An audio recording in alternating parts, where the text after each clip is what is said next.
power. Respect. C'est moi.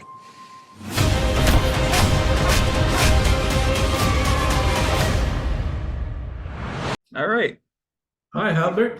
Hi, how you doing? I'm fine. You? I'm great.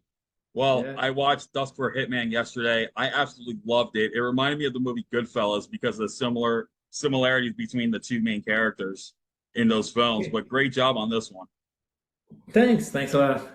Thank So you. my first question is, what made you want to look at the life of Donald Lavoie? Where did that all start? Why?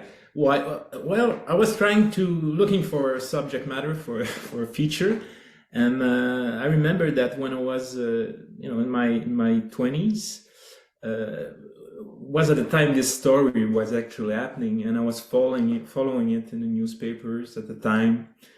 So I think I saw the interview that we have at the end of the movie, the real interview with him. I was fascinated by the guy at the time. Also fascinated by this whole Dubois family.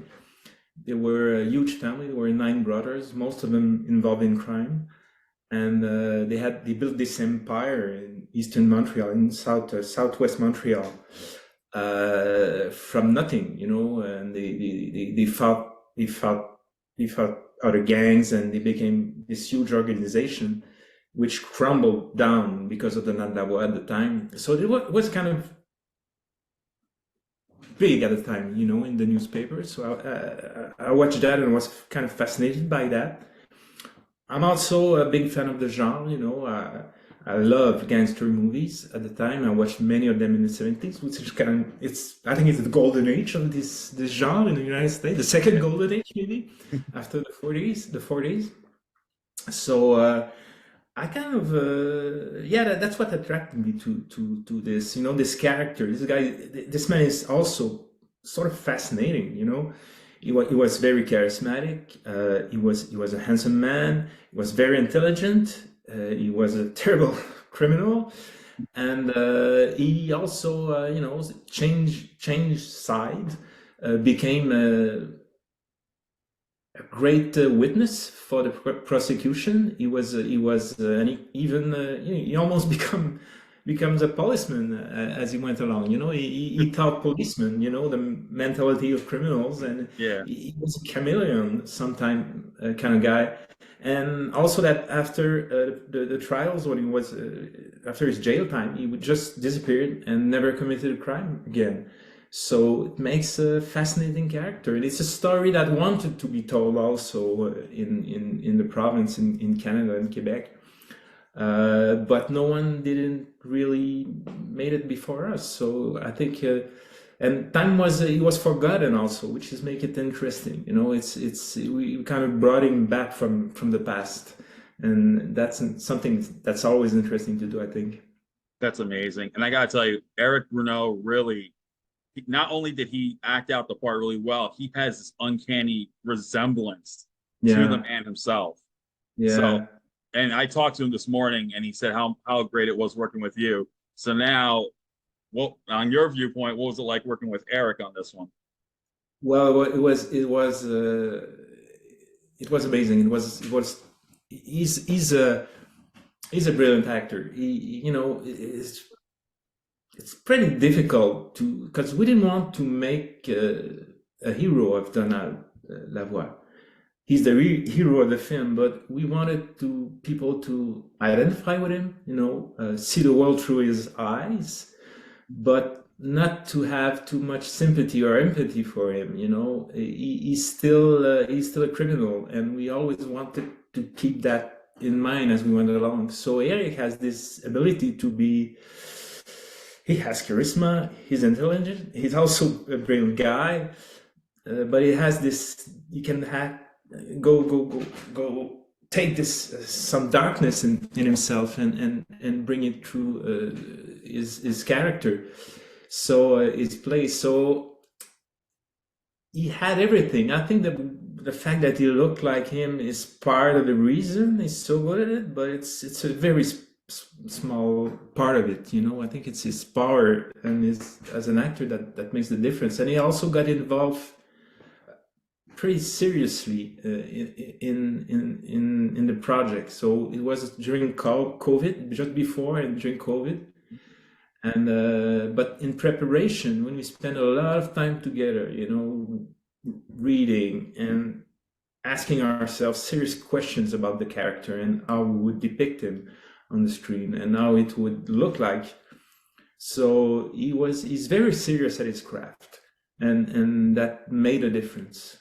Yeah, he told me he spent like 2 years like studying the role and Yeah, everything. yeah, yeah. And Oh yeah, for me, the I hard work. remember the endless nights we spent together, talking about the character in the screenplay. Yeah, in my Yeah, opinion, he hit it out of the ballpark, and I think he needs to get some sort of accolade for it because he did such a yeah. job. And as Oh well yeah, as Benoit as Claude Dubois and Sylvain as Roger Burns. I like yeah, that. yeah, I really like the fact that it was more than just a simple story about a hitman turned informant. It's about the relationships between not only them but his wife and daughter. Like we see them happy at first, and then it deteriorates because exactly. he's all worried about what's going to happen to him. And for me, that's the kind of movie I like, where it brings the emotional depth of the main character in terms of Yeah, the relationships. And so I gotta say kudos to you and the co-writer on that one. yeah. Martin Girard and I wanted to do a character drama. It was, of course, it's a gangster movie, but for us, what's interesting was what happened in the mind of this guy, and he faces extreme choices. He has to choose between good and bad, and he mostly choose bad. But he's an extreme projection of ourselves. We all have to make some choices that are difficult in our life, and most of us make the right choices. But he's a man who made all the wrong choices, and it brought him things he wanted, he couldn't have, because he came from nowhere. He was poor, had a very difficult childhood, but he chose the worst way to get power, money, and be admired and loved.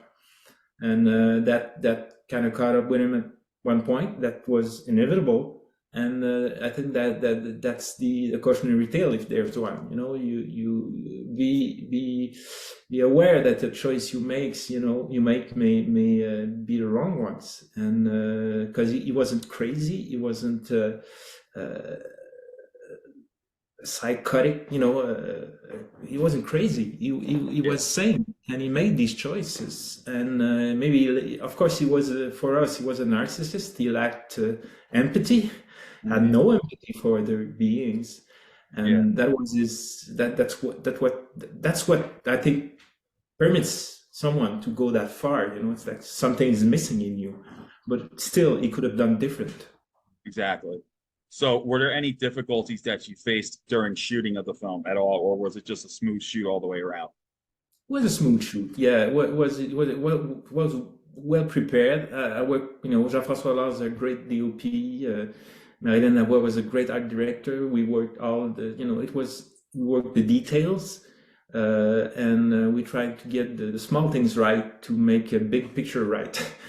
So and that was our point, because of course we didn't have the magnitude of budget similar movie would have in the United States. So we had to be very careful, at getting the little things right. And yeah, it went smoothly. Very happy with the shoot. Yeah. Fine. All right. And so finally, what's next for you after this movie? Is there any new projects on the works that you can talk about? Yeah, there's a new movie I wrote with Martin Girard, my co-writer and writer, and it's a horror drama that we'll be shooting this summer. Yeah, very different, another genre, and even there, it's horror, but with a different take than what you can expect. Awesome. Well, Dusk for Hitman will be on April 19th. And Yeah. I am recommending this movie to people, to everyone. You all got to check this one out. It's a great story, a great true story. And Raymond, thank you so much for taking the time to talk about it. Well, thank you for having me. All right. Well, you take care and have a good day. Yeah, you too. Bye. All right. Bye bye.